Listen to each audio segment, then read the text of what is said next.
The first sponsorship on Warden's Watch is Trail Runner Wireless Internet, available in Coos County and Washington County, Maine. High-speed internet for rural areas. And they're the company I work for other than podcasting, and I thank you for your support.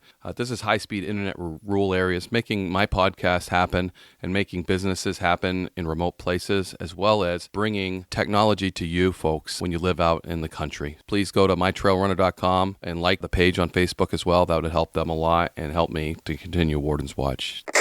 Guidefitter.com. Guidefitter, bridging you to the outdoors while providing a quality platform for guides and outfitters for you to select from. Guidefitter is the best place to get discounts on gear if you're an outdoor professional. As a game warden, I'm a member of the Outdoor Government Program, which has over 80 quality brands to get discounts from. It's free to join. Yes, free to join. And all you need to do is prove that you're an active outdoor government employee. There are all kinds of products available. Apparel, boots, archery equipment, optics, backpacks, cameras, watches, ammo, anything, you name it. And while you're there, check out the articles, information, and stories that you'll be inspired from. So before you head out to work in the outdoors or start your next outdoor adventure, check out guidefitter.com and get discounts on your everyday or every so often outdoor equipment. This is Game Warden Wayne Saunders for Guidefitter.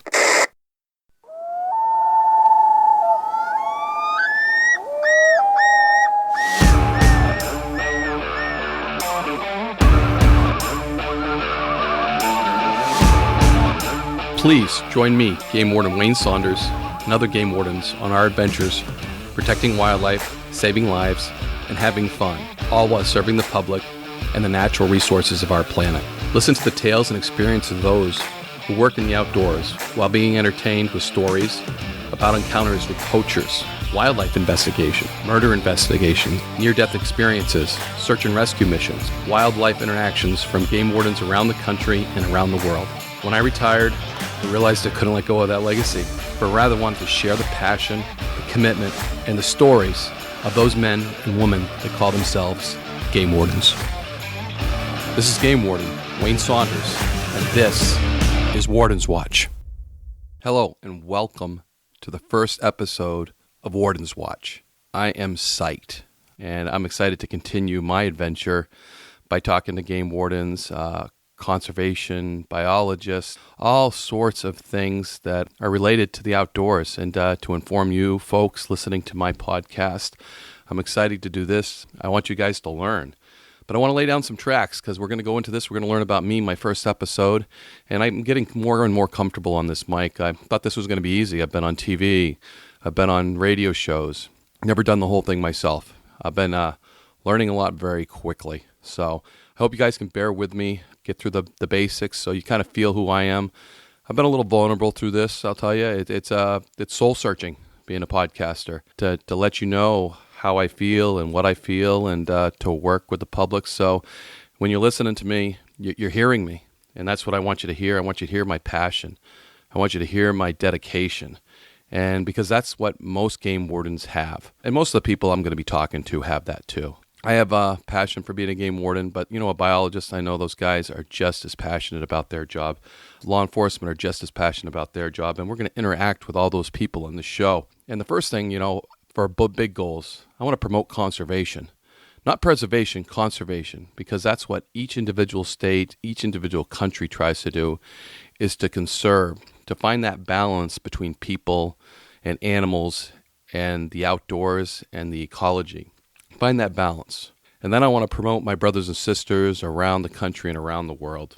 Wildlife law enforcement. That's important to me.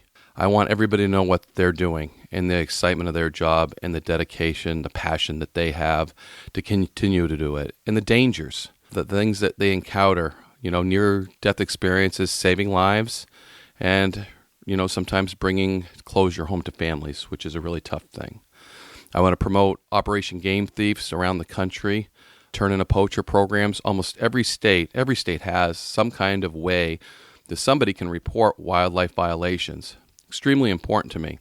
And if you don't know those venues, go to International Wildlife Crimestoppers. That's the parent kind of all the Operation Game Thieves and Turn Into Poacher tip programs. So go to IWC.org or wildlifecrimestoppers.org is actually the website. So go there, check it out. see what we're doing around the country. And there's a map of our country there, and you can click on it and find your local Operation Game Thief, Turn Into Poacher, Wildlife Alert in Florida. So there's those things too. I want you guys to be informed. I want you to know how to help us, help you, how to conserve the great resources that we all have on this planet. And so we're going to mix it up as we go. We're going to talk to local law enforcement that I've worked with. We're going to talk to biologists. We're going to talk to industries, sporting industries, wildlife watchers. I don't think there's a thing we're not going to talk about if you want to talk about it, because this show, let's face it, every show is about you, the listener. And if I'm not filling those needs, you're not going to listen. So I want you to listen. But for the first few, as I get better and better, I think, as we go, and I think you'll see I relaxed. Bear with me, because you got to learn my story, because who wants to listen to a guy that they know anything about? So I want you to know about me. I want you to know where I'm coming from, where I've been, and where I'm going. And I'm going, hopefully, to the game warden in your backyard to talk to him, because each and every one of us has a story that we want to tell you. So after laying down those tracks, I hope you enjoyed my first episode and enjoyed that trailer, because it's wild and it's exciting. And that's what being a game warden is all about.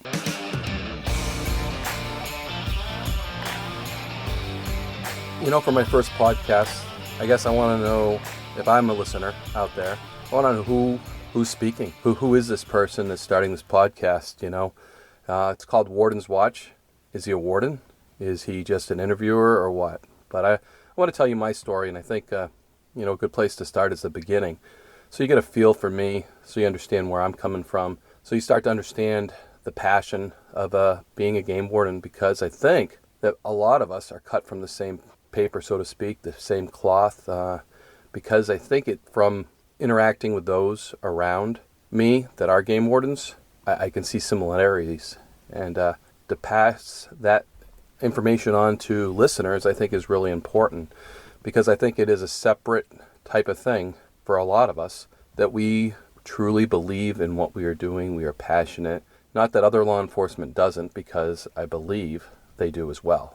But I think we're unique in that we believe in protecting a resource. We believe in managing it. We're not biologists by design, or we are biologists by design, actually, because we're out there, we're interacting with the wildlife. We're not maybe biologists by education, although a lot of us have very similar education.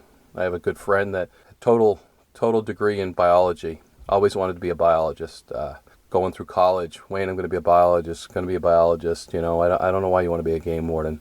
2 years out of college, he calls me up and says, "Hey, Wayne, guess what? I got a job as a game warden in Connecticut." And I was like, "Matt, you didn't want to be a game warden. That's my slot you just took. Get out of the way. If you don't want to be a game warden, don't be a game warden." After 20 plus years, Matt's retired now, and says to me, he's like, I can't imagine being anything else but a game warden. So if you're thinking you might like it, that's one thing you should listen to this podcast and get a feel for, and start to understand, what it's like, the lives we live, because they are very different in some cases. And as we move around the country, again, they are very different.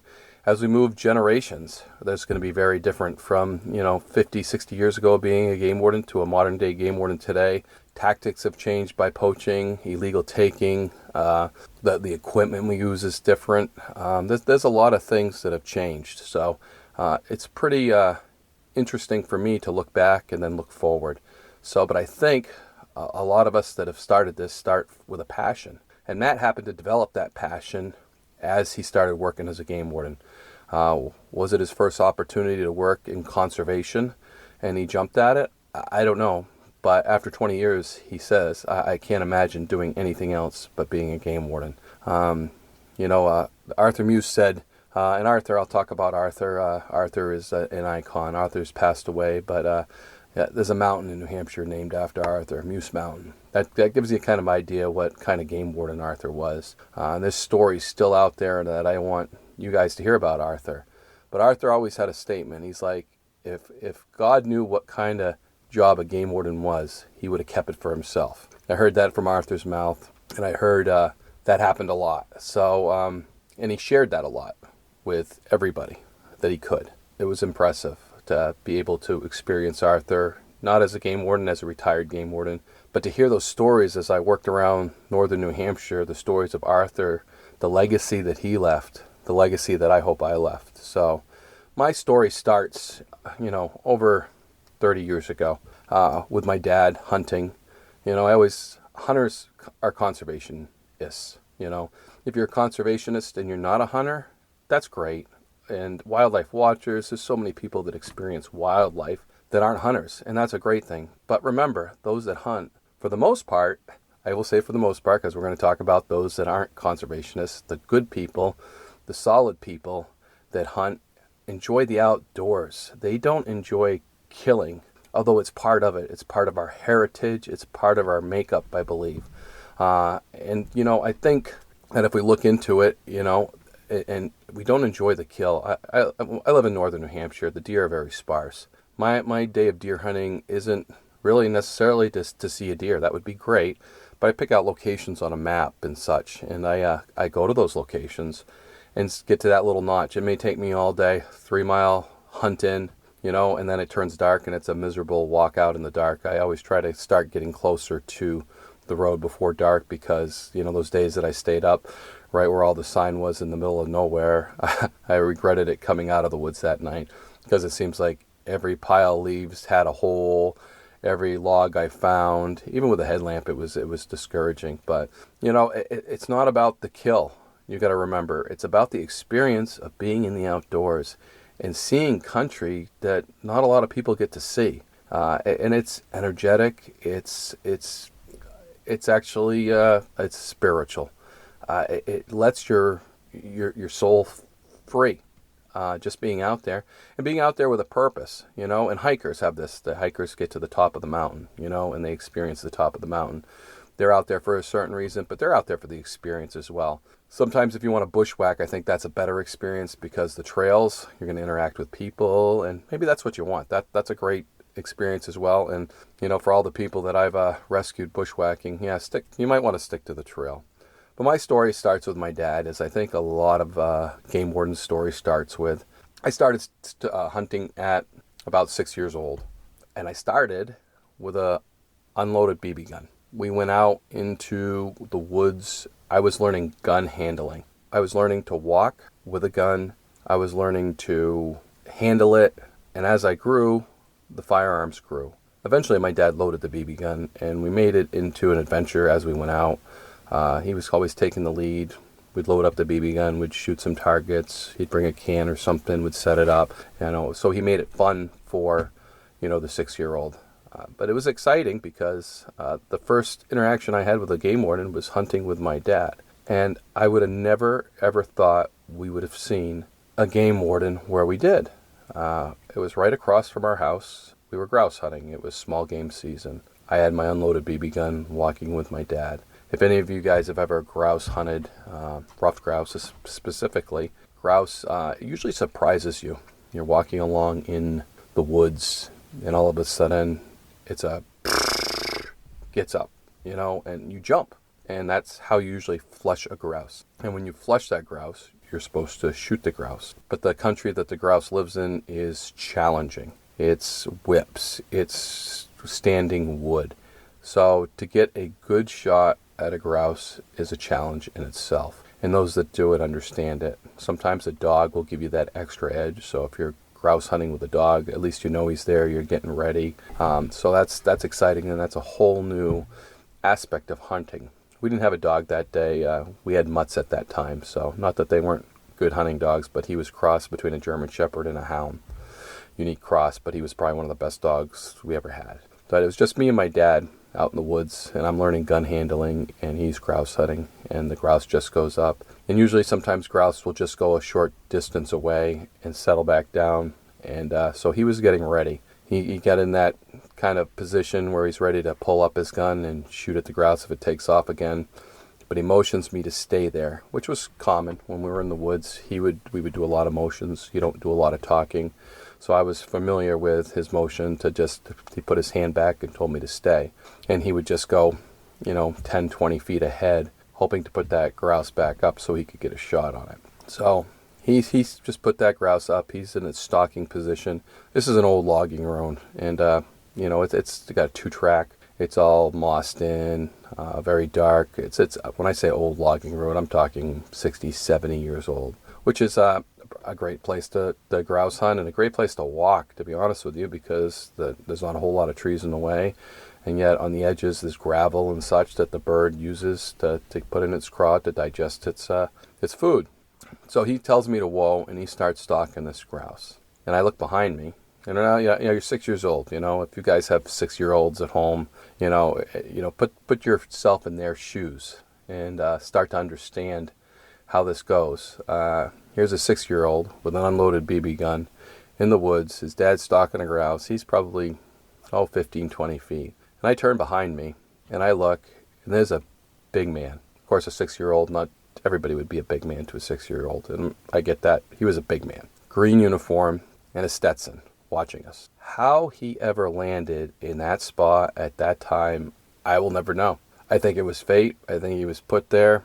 I'm a big believer in faith. Fate, not faith, but I'm a big believer in faith as well. But the fate. I just believe that certain things happen at certain times for certain reasons. And as you talk to me and you understand my story, you will certainly understand that I believe in fate. And, that I think puts me here today. So when I really shouldn't be here today. So, but we're standing there, and I look behind me and I see this, game warden standing there, clad in green, Stetson on his head, and I'm locked on him. And he kind of motions me to be quiet. Just puts his finger up to his mouth and says, he doesn't say shh, but I know he means to be quiet. So I'm going to be quiet, all right? I'm standing like a statue. He's got a shiny badge on. I know he's a police officer, and I know he's a game warden because at 6 years old, I know what a game warden is to a degree. And I guess maybe I didn't know it, And then when you interact with your 6-year-old or your niece, nephews, any 6-year-old, you can understand the mindset of a 6-year-old. So I don't think I'm scared, but I am in awe. And my father continues a little bit, and the grouse doesn't go up. So he turns, and he sees me, and he sees the game warden behind me, probably 15 feet. He's pretty dang close. And he got pretty close to me without me hearing him. So eventually I did, so that's why I turned around to look. So he walks up casually. This is a normal experience for my dad. He knows what a game warden is. He's experienced him his whole life. He's been pretty close to, maybe getting arrested by the game warden, because you'll find out my dad, I think, was on the pretty good side, but he hung out with some pretty characters, I should say, that weren't always on the good side. Were they always on the bad side? Not necessarily. They weren't always on the good side either, my uncle being one of them. So sometimes I think my uncle thought that, the fish and the game on this planet were set here for him, so to eat, which, that sometimes is a mentality. I will tell you, when I became a conservation officer, I think my whole uncle's attitude changed, and I think he was extremely proud of what I did. So I believe at that point, I don't think he would have done anything wrong because of me. So we're getting back to that portion. My dad comes up, and of course, that's what we do is we check licenses. Game wardens check licenses. Do we check licenses in the middle of the woods? Not usually. And to this day, I've never asked Dave Hewitt, who was the game warden. He was still a game warden when I came on. What he was doing there, I don't think he remembers the encounter. It's funny because as you meet game wardens, you remember the encounter with them, but for us, a lot of it's routine. So people always say to me, "You remember me? Remember me?" And I'm like, "Yeah, of course I remember you. Why wouldn't I remember you?" But I don't. It's in the course of routine of every day. And you were routine, I'm sorry to say. I know that probably offends you. You were routine, but you were routine. If you did something out of the ordinary, something strange, if I arrested you, some people I've arrested, I've forgotten. I know it's hard to believe, but again, it's a job. I don't hold it against you. I've seen a lot of poachers change. And hopefully we'll get to talk to a few of those poachers that have changed and the reasons have changed and the excitement that brings to me, changing the course of behavior from somebody who's poaching to somebody who's not and the reasons they did that. So that's going to be pretty interesting for me to talk to and to talk to other people. So he checks his license and again, he just moves on and about his business, starts going back the other way. Again, I don't know what he was doing there, There was no trucks parked down at the end of this road because we walked from the house. Some days I would just take a walk in the woods to take a walk in the woods. So maybe that's what Dave Hewitt was doing that day. I'll never know. I don't think he does. I think I have asked him, and I don't think he remembers the encounter. But for a 6-year-old boy to have that impression, and as Dave was walking away, I'm sure he was further down the trail, I said to my father, "Dad, who's the cowboy in the woods?" So I guess that really was my first interaction with a game warden, that I knew what he was. I knew there was law enforcement, and maybe I didn't at 6. I think back at 6. What do you remember when you were 6 years old? Do you remember your 6-year-old? That's first grade, right? So do you remember your teacher in first grade? I remember second grade, Mrs. Colburn. I think that's as far as I go back. I don't remember my first grade teacher. Is that bad? Just a memory I can't remember. Mrs. Colburn, I think she, again, made that impression on me, probably like game wardens have done to a lot of people. Like Dave Hewitt did to me that day, Mrs. Colburn made an impression on me in second grade. So as a matter of fact, I had to do second grade twice. So she got to make 2 years of impressions on me. So yeah, it's something I don't share a whole lot, but I guess I'll be sharing a lot now with everybody else on the show here. So, but from that day on, the cowboy in the woods, that's what I wanted to be. I wanted to be that cowboy in the woods. I wanted to be the guy wearing the Stetson. And that Stetson became a pretty important symbol to me down the road. Always. And it was an important symbol to other wardens that I knew. My mentor especially, his dad was a game warden, and he was second generation. And that Stetson meant a lot to him. So he instilled that in me if that day didn't instill that in me. Because it's a pretty prominent part of our uniform. And, today, when I was a lieutenant in District 1, there were certain times that it was mandatory to wear that Stetson, just like it was when you went to Concord to our headquarters there. It was mandatory. You better wear your Stetson to Concord, because that's important. People want you looking sharp. Well, that Stetson was pretty important to me. So for most of the things, and the other lieutenants really didn't care that I wore my Stetson quite often, I'd wear them to the meetings where they'd wear their ball caps. It was just a symbol for me and a proud symbol too, of being a game warden. So that Stetson was an icon to me. When we did search warrants in District 1, I was a big stickler for this. When we knock on doors to execute a search warrant in somebody's house, you were wearing your Stetson, you were looking your best, because that's the impression that I wanted to leave. I didn't want to be in BDUs. I didn't want to be in a ball cap. Search warrant's just as good, but I want them, when they knock on the door and they open it up, there's the game warden, the uniform that he's worn for 60 years. He's standing there with that Stetson on, and that makes an impression on people. Just like it does the state trooper hats, We wear similar hats. Most state troopers have flat-brimmed. We have curled Stetsons.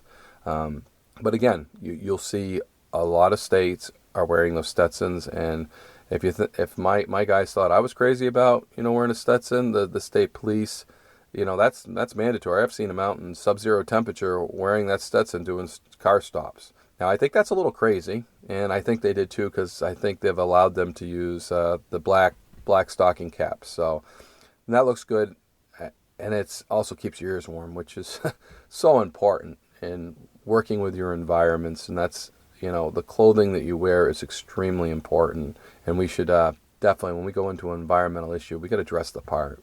And being conservation officers, game wardens, conservation agents, a lot of us are responsible for like search and rescue type things, so we have to dress the part when we're doing the part. And that's exactly what we did when we were executing search warrants. We were dressing the part because we were doing that part. Did we get dirty? Absolutely. Were we crawling under beds looking for stuff? Absolutely. Were we in the barns digging through hay? Absolutely. It was sometimes miserable work conducting search warrants, I will say. Yeah, and there's certain ones I remember going through freezers that had rotten meat in them. It was the most disgusting thing I have ever done on a search warrant. You open it up, and part of a game warden search warrant is illegal meat. Freezers are a big part of that. So digging through freezers of rotten meat, and I was a sergeant at the time, so I didn't do a whole lot of digging. I was the guy on the scene executing it, managing the search warrant, and the guys were digging through that rotting, stinking, disgusting It wasn't maggot filled because it was frozen, and I think the freezer went down and somebody just plugged it back in. It was, I'm talking about it and gagging. That's how bad it was. But I didn't have to hang out. I had two guys going through it. Those guys, they were gagging, and there's some few tricks there, rubbing a little Vicks underneath your nose so you're not taking in that putrefied smell and things like that we use on investigations that are like that. So, and homicide investigators use the same type of things, to mask dealing with a decomposed whatever, deer, bear, moose, human, whale, you name it. None of it can be pleasant at times, so... But that Stetson became an icon, and I start talking about my mentor, Sergeant Bryant, and you're gonna hear a lot about Sergeant Bryant. He was a sergeant for a very long time, and in my mind, even though he retired as a lieutenant, I still slip up every now and then and call him Sarge or Sergeant Bryant. Became a very good friend, but when I was young, he was a mentor to me. At the age of 15, I started doing ride-alongs with him. So I had a good idea of what this job was being a game warden. It instilled a lot of things in me that I carried throughout my career. And the lucky thing was that Sergeant Bryant was a second-generation game warden. Dick Bryant, his father, was a game warden before him, and he also retired as a District 1 lieutenant. So Bob grew up in a house where a parent was a game warden. He had that experience. He had that knowledge. He did similar things. He did a couple ride-alongs with his father. I don't think he did them to the degree that I did with him. And I don't know why I did so many ride-alongs. I think it was because I felt like I was doing the job then, even though I was standing around watching. It was developing that passion, investigation skills that I had, that I think I started then. I think we started learning at a very young age, and to be 15 years old and start to ride and to learn, to see the interaction, the personal conduct around hunters, around people, about outdoor people, search and rescue missions, hiking up and helping carrying out people. So those were my first experiences were ride-alongs with Sergeant Bryant. Ride-alongs today, you might like, oh, that's a great idea. I'm going to do a ride-along. Ride-alongs have changed to certain degrees. There's some flexibility there, and sometimes there's not flexibility there. I know for me, as a lieutenant, I left that up to the guys. If they had somebody under the age of 18 that they felt was a good candidate to ride along with them, I wanted them to ride along. I wanted them to make that decision. I wanted them to pick the candidates because I want to cultivate people that are going to be game wardens. I want to cultivate good people that want to be game wardens. And the first sign of a good person that wants to be a game warden, of course this is coming from a guy that did it, is a ride-along. In today's day and age, ride-alongs are a challenge. We are so busy, sometimes it's not conducive to having people ride with you. We're on snowmobile patrol. Don't have a snowmobile. Okay, well, you're not riding on the back of my snowmobile all day. That's not going to happen. So that we're not going to have a ride-along that day unless sometimes people had snowmobiles. If you had a snowmobile, I was okay with having a ride-along. Actually, it worked out better because even though they were with you, they weren't with you. People didn't realize that guy on that sled that pulled over, shut down his snowmobile was really with you. So that worked out a little bit better. So you didn't have to explain why somebody was there. And when we did, a lot of times we said, oh, that's our undercover guy. The colonel's son used to ride with us quite often, and he would shut down, and he was just a snowmobiler in snowmobile garb with a kid that had a pretty high-end snowmobile too. So, but he'd shut down and sit there, and every now and then somebody'd be like, is he with you? And I would say, yes, he is. And he's like, what's he do? I'm like, well, that's our undercover guy. How do we catch people all the time? We got to have some undercover people out here. And they'd be like, oh, really? Oh, okay. So it would move on. So, part of that is putting a perception in people's heads that, hey, there's undercover snowmobilers out here. So maybe that'll stop them from violating or passing somebody on the wrong side of the trail or speeding or conducting themselves in a better manner if they know that's undercover guys out there. I mean, on the roads, we're seeing a lot of unmarked vehicles now, which is great, I think, because they get to see the true nature of people without being marked. People are flying by undercover troopers and getting stopped when they might be coming up behind, and if there's a bunch of traffic, they see the trooper, they slow down. So they're getting to see these true interactions with people on the roads. So I'm a big advocate of undercover people. And to put that in somebody's mind isn't a bad thing. Hey, but they got undercover snowmobilers out here. So that's a pretty cool thing. So that's one of the ride-alongs that we did, on snowmobile. And like I said, I'm not having a guy ride on the back of my snowmobile. I don't mind if they had a snowmobile, though, and they wanted to ride along, and that worked out well.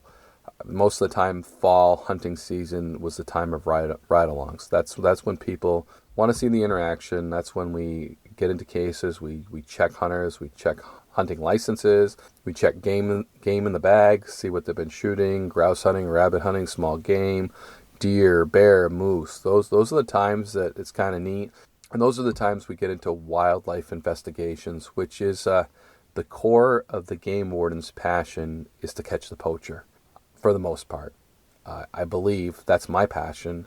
Most of my friends, most of my colleagues, that's their passion. That's where they started, to catch the bad guy that was stealing our natural resources, our animals, our fish, our birds, our deer, our moose. They are stealing it.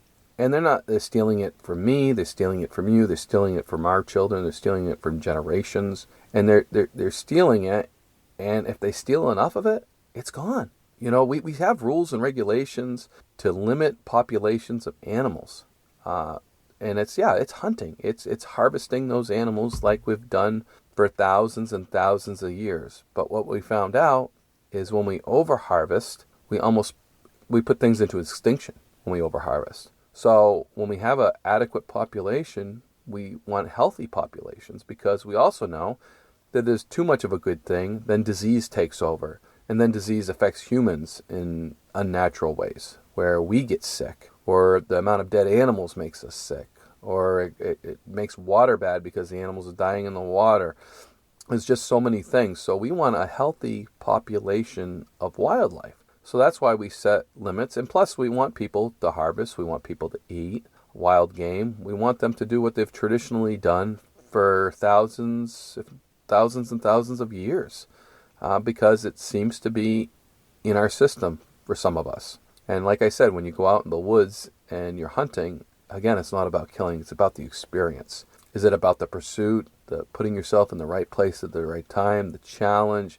It has so many aspects of hunting. If you're using a dog, is that relationship with your dog, things like that. So it's pretty important. So, but getting back to ride-alongs, this day and age, it's a different world than when I think I started ride-along, because, or you're in a different location. Being in northern New Hampshire, we are some of the rural law enforcement. That's who we are. We are rural law enforcement. Whether we are backing up, and that's what we prefer to do, is backing up state police, border patrol, other law enforcement that are locals. That's what we do. When we hear a call that needs help for another officer, we jump on board and we help. So we're doing that a lot. And we're driving here, we're driving there, supporting local law enforcement, because that's what we have to do when you're in a rural situation, because those are the guys that are going to support you. Those are the guys that are going to go out in the middle of the woods when you need help and you're trying to effect an arrest and you're rolling around with a guy on the ground and you call for help. Those are the guys that are going to help you. It's the locals, it's the state police, it's the border patrol. Because in some of these rural areas or extreme northern areas where the population is such that there isn't a law enforcement, the ones that are there, we need them. We need their help. I was a big advocate with my guys. If you guys want to work together, work together. I have no problem with that, because that's your backup right there. Hunting season, you want to work together. I like it. I know it's not as effective, but you know what? It's safer. And to get back up into some of these back roads, and when I say back roads, I'm talking not even logging roads, paper company roads that have numbers and not names. With 911, most roads have names now, but to get somebody not knowing where you are to the location you are, where you're in, thousands and thousands and thousands of acres of wood that has an access road to it. Not just one access road, but numerous access roads in and around the area. That's a challenge, to get somebody there. So, you know what? If you guys want to work together, work together. Also, I found out with working guys together is they motivate each other. It's just part of it. Me and the colonel have a great relationship. We were patrol partners for years. And when I wanted to go home, guess what? He'd say, no, let's go out. We got to check this place. We got to do this. We got to do that. As a result, we worked a lot of hours. But we were extremely effective because we worked off each other. When it was time to go home, it was like, nope, let's go here, let's go there. Back then, I really didn't have a life, so it really didn't matter. Being a game warden was my life, and that's what 23 years was of being a game warden was your life. Being in Walmart, answering questions, going food shopping, answering questions, getting calls at home, answering questions, getting called out at night for search and rescue missions, that type of thing. So it wasn't a career, it's a lifestyle. Now, some people treat it like that and some people don't. I think you fight it all the time if you don't embrace it as a lifestyle and you try to treat it as a job. You are constantly fighting everything else. So if you treat it as a lifestyle, those questions in the grocery store, it doesn't faze you. The calls at home don't faze you because that's a lifestyle and that's the lifestyle you chose and it rolls into your family. And wife, kids, whatever, they learn to grow up with it or to be part of it, and that's part of it. So, and sometimes that's a good thing and sometimes that's a bad thing. So ride-alongs, again, hunting season probably the most times that we have ride-alongs. And it's kind of a cool time for somebody to jump in a cruiser and ride around with the game warden and interact with hunters, because that's pretty cool. I always thought that was cool, and that was the times that I did it with Sergeant Bryant a lot. The other things we'd do is we'd set on fields at night for night hunting, for those poachers that are out trying to kill deer after dark. And he enjoyed it because he got company.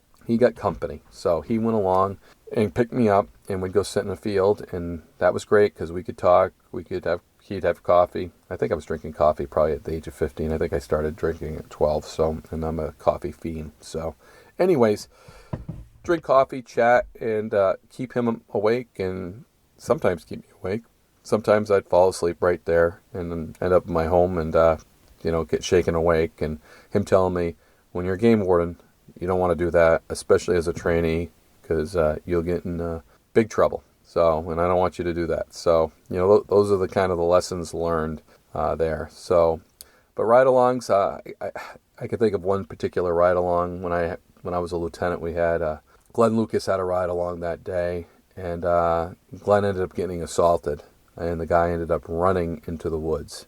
And Glenn had a ride-along. So where he was, he couldn't call for backup. He jumped in his cruiser. He called for backup, and he dropped this guy off at the end of another road and said, I don't know, when I'll be back to get you.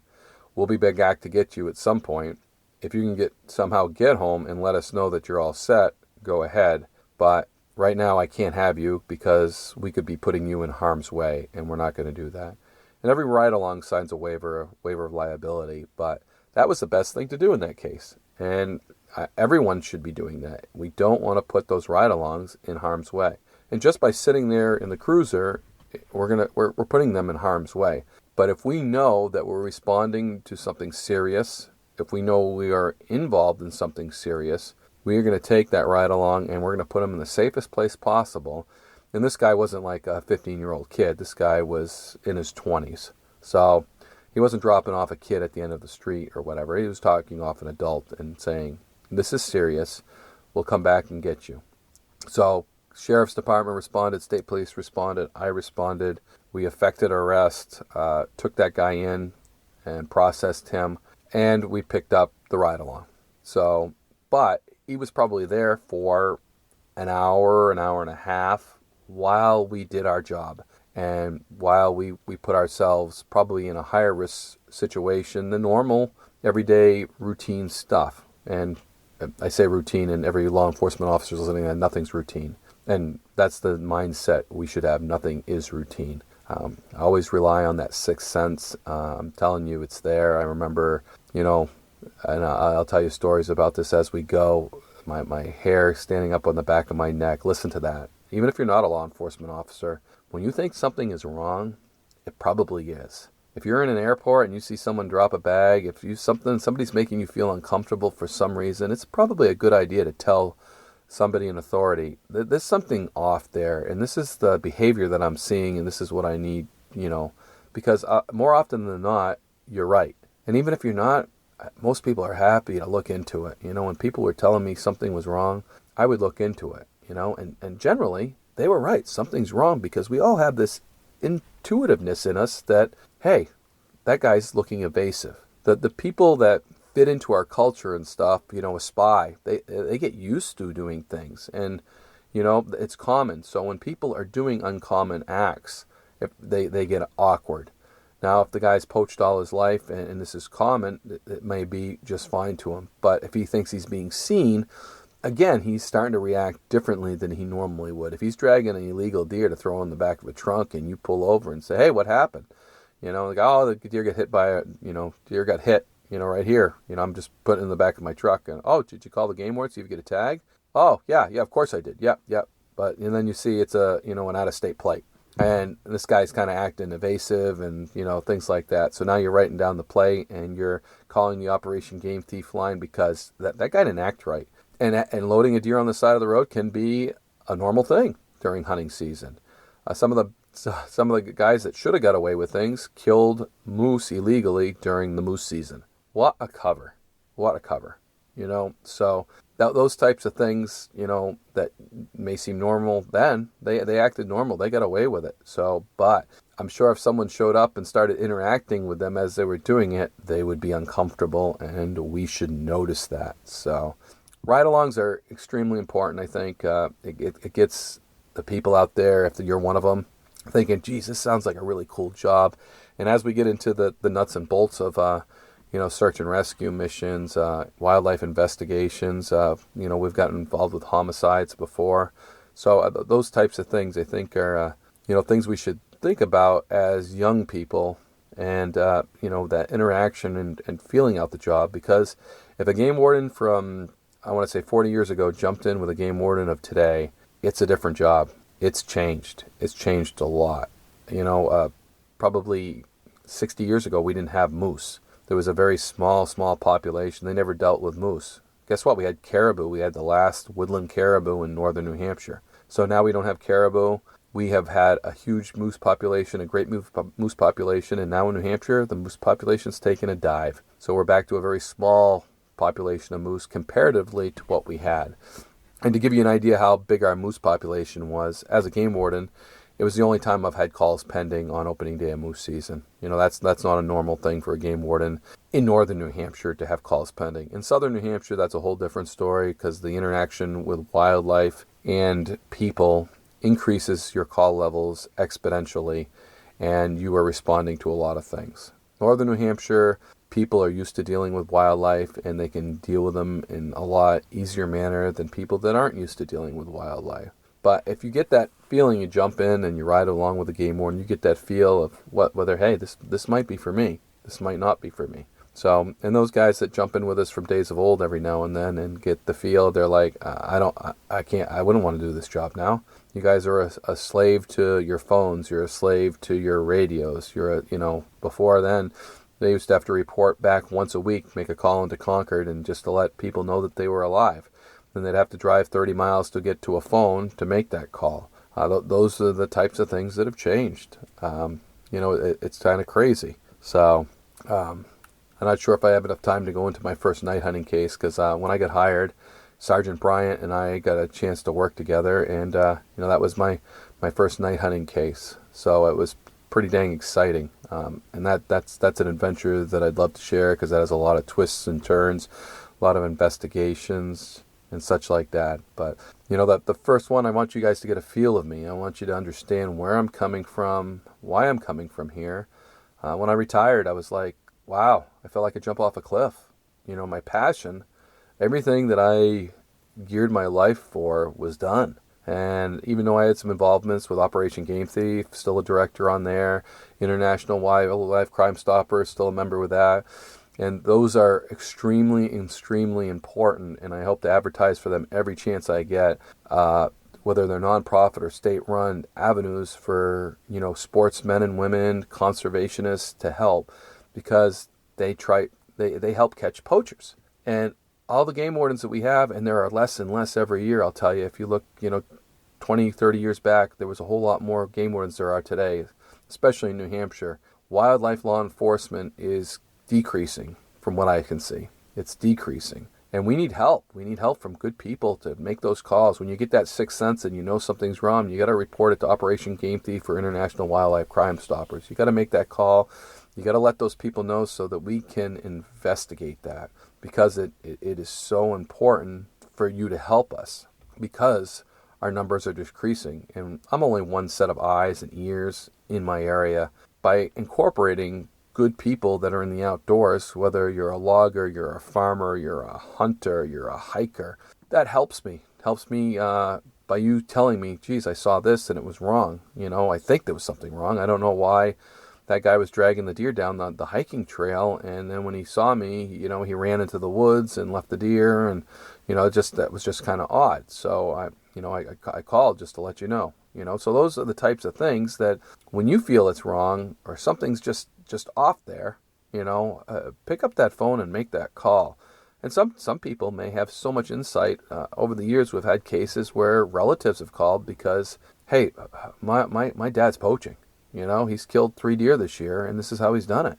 But I want to be anonymous. I don't want to let anybody know. So those are the types of things I was involved with, and I'm still involved with. And that's how I'm funneling my passion now. This podcast, very important to me to get our stories out there.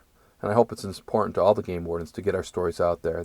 Some of them are extremely exciting, and that's part of, I think, what I miss. Because every day I got up, threw on the uniform. I do have routine things to do. But guess what? My day can change. My day can change by a phone call. Hey, there's a dead moose up here with a bullet hole in it. Hey, there's a dead bear over here, with a couple bullet holes in it. Hey, there's somebody stranded on Mount Washington, and we got weather coming in. Or the weather is so extreme and we have somebody missing. And, it's negative 30, and the winds are, at about 70 miles an hour, and things are dropping in temperature and increasing in speed. So, every day changed, and whether you call it excitement or not, it was adrenaline pumping through your system to respond to these things, to handle these things. And as a conservation officer, you deal with it on a different level. You deal with it on the level of doing the work. As a sergeant, you get, up to a sergeant's position, which I did for 5 years. You're that supervisor, plus you're still doing the work. So, but I could be in charge of a search and rescue mission because my boss is off. So now it's all mine. So I am learning that job as well. And then as a lieutenant, I'm in charge. I'm in charge of those investigations, whether I'm directly involved with a wildlife investigation, I'm monitoring it.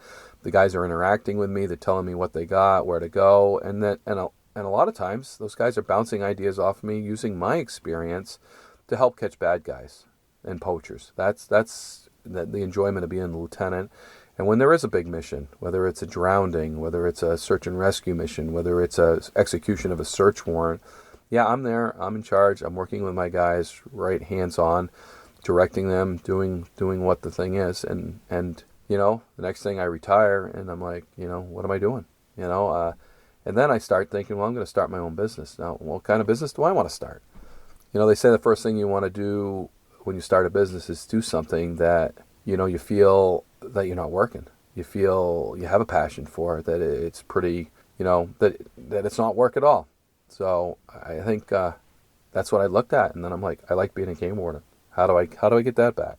How do I promote being a game warden? How do I promote these law enforcement wildlife agencies? How do I promote the guys doing the job, making them the heroes that they are? We have TV shows about it now, and you guys get to see, for sure, some of the interactions, some of the things. But how about a game warden telling you his best story? And when I say his best story, I'm saying he's probably got 6, 8, or 10 of those. And they probably go from homicides to catching poachers to near-death experiences, doing search and rescue. At least those are the types of things in New Hampshire that come. I can think of stories right off the top of my head regarding those. But to put those out there to the general public, to let the people that listening to this podcast know what we do, how we do it, and actually get a feel for who we are. because I think that's so important, who we are. Because we are the conservationists, we are the guys that want to catch the poacher. We are the guys that want to make a difference long term in how we manage wildlife. And there's aspects of wildlife management, and law enforcement is one of them. We can make all kinds of rules. The biologists can say, hey, we can do this, we can do that, and we need to do this, we need to set these rules and those rules. Without law enforcement, we've failed. We have failed. And we're failing now as a nation because we're forgetting that element. We're forgetting that enforcement. We're making new rules and laws to help manage populations, ducks, geese, moose, deer, bear, but we forgot that, hey, we need game wardens to enforce this. So when budget time comes and there's cuts to be made and there's some open positions that haven't been filled, yeah, we'll just cut those positions. No, we can't cut those positions because that's part of our management plan. Law enforcement is part of it. Now, do states lean on those guys a lot for other things? Absolutely. The best guy in the woods is your game warden. You can have some state police that are extremely good, but we are game wardens. We're in the woods a lot. The first GPSs that came out, guess what? We were learning them. Before that, we were doing map and compass, and we were navigating through the woods like that. And we understand where the streams go and how they interact, and when the rain comes, they flood. We understand the woods. We understand what needs to be carried in the woods so we can survive, and when we find those people that we can save them and we can help them survive. So when it comes to search and rescue, a lot of states lean on their game wardens, as they should. And other states that maybe the game wardens aren't managing search and rescue missions, they are part of a team, and they are part of an exclusive team usually, that whether the sheriff's department or the state police, they are using that resource in a way that it's their most precious resource. When they need somebody to go in the woods way far away, they put a team of game wardens on it. So, and that's where I am. That's where I want. I want to start sharing, and I guess as these podcasts go on, you're gonna learn more about me. You're gonna hear my stories. You're gonna hear the interaction with other wardens. Some of those stories I'm going to be involved with. Some of those stories I'm not. But, I'm going to be involved with similar stories, so maybe we can talk about my stories, their stories. But I want to get those messages out. I want the game wardens to tell you what they want to tell you. I want you to understand, the poachers, and by saying that, I want to interview a couple poachers I dealt with. One particular poacher I hope he comes on, I didn't catch, but he is a changed man, and it's because, he had kids, and he didn't want his kids to turn out like he did, so he changed for that reason. He didn't change because, Game Warden Wayne Saunders, almost caught me or didn't catch me, or he changed because of his kids, and I think, that legacy is important for other poachers to hear. They're not training their kids to poach, they're training their kids the right way. And every interaction I have with this poacher is usually with his son and he's doing it the right way. And we've had this conversation, and met in other spots and had a social conversation. And, he's revealed to me a few things that I'm sure if he gets on in front of a microphone and is feeling comfortable, he'll reveal a whole lot more that I didn't know. But I was always on the fringe of catching him. I caught others in his group. I just never caught him. And there was one time I was out after getting shot. I was out for about a year, and he shot a nice buck the day after the season. And it was investigated, and they never caught him doing that. But he told me, yep, I did that. He's like, I was just happy you weren't around. So, because I would have been all over him. It was too close to proximity to where he does his business. So, I would have been all over him, and we would have gone to the fullest extent to catch him. And he knows that. That's the nice thing. He knows that. He knows that that's the extremes I went to. Some of the other extremes that, those are the types of things that I want you to hear from us. I want you to understand behind the scenes of being a game warden and enjoy those stories that we have. And just move on from there. I'm excited about this podcast. I hope you are. This is the beginning. And I hope to get those guys talking to you, telling you their stories, and I hope that you're interested and you listen and that you get on the edge of your seat. If you're driving, I don't want you on the edge of your seat, but I want you to be on the edge of your seat just the way we were when we're doing this investigation, and the surprise, the turns, the adventure. You know, when I get up every morning, when I do an interview, I want to know, hey, this is exciting. I want to live through him, so to speak. So, great. Thank you for listening. Game Warden Wayne Saunders. We'll see you next time.